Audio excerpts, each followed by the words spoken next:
Hello mga guys, maglalaro tayo ng Blocks Fruto ngayon. Max 7 na nga po tayo ngayon. Yan po.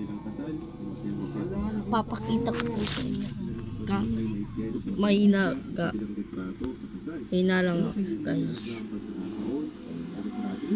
Ito gamit pulot ko. Bounty ko. Yan bro, yan.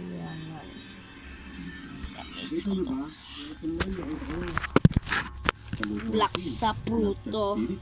Yan lang. Oo, kita-kita niyo, isa niyo nasa gitna nila. Nakakatawa sa kaibigan. Masaya dahil kasama nila ang isa't isa. Where are you? Ice fruit din. No. Sayang ang bounty natin. Mag-respawn tayo sa cafe.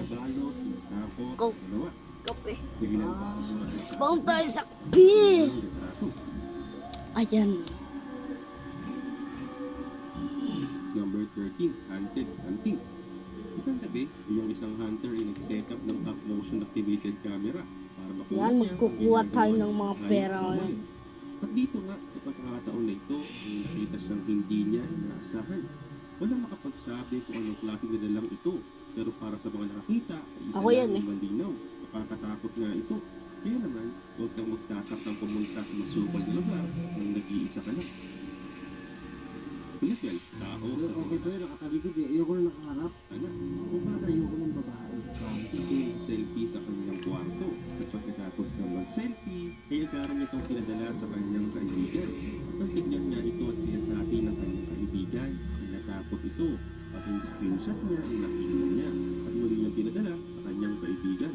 At nang tignan niya nga ito, ay nakita niya ang isang tila babaeng naka-close up ang mukha sa bintana. Doon pa maritayon sa pamilya ng bata, ay madalas na nga silang merong naririnig na tinig. Gaya na sa lamang sa kwarto. Hindi nila napaliwanag. No way. Number 11, imaginary friend. Si Bethany Harvey ay kumuha ng isang snapchat kasama ang kanyang baby at kapatid. Sa makatuwid ay dapat tatlo lang dapat sila. Pero nakikita na parang apat sila sa litrato. Ako na po nga ang tila isang bata. Purple na dress, na nakatalakbog na kumot. At ayon pa kay Bethany, ay hindi ito pa pwedeng mangyari. Dahil tatlo lang sila Yan. ngayon sa loob ng Sa Pluto tayo ngayon. Tignan natin. Ganito po, gagawin po natin. Ganito po ang aking combo. Ngayon sa loob ng kwarto.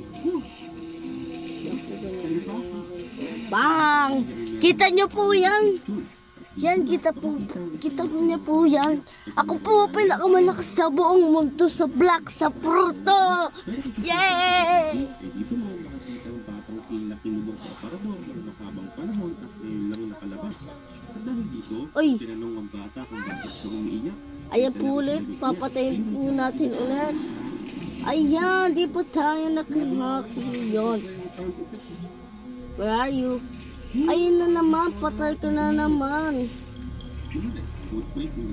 Kadalasan mga multo sa mga litrato ay nagpapakita. Naku, patay na naman siya. Ubus na naman yung buhay niya. Ba't mo ako pinalipad? Ayan ka na naman eh. Patay ka na naman eh. Ayan na.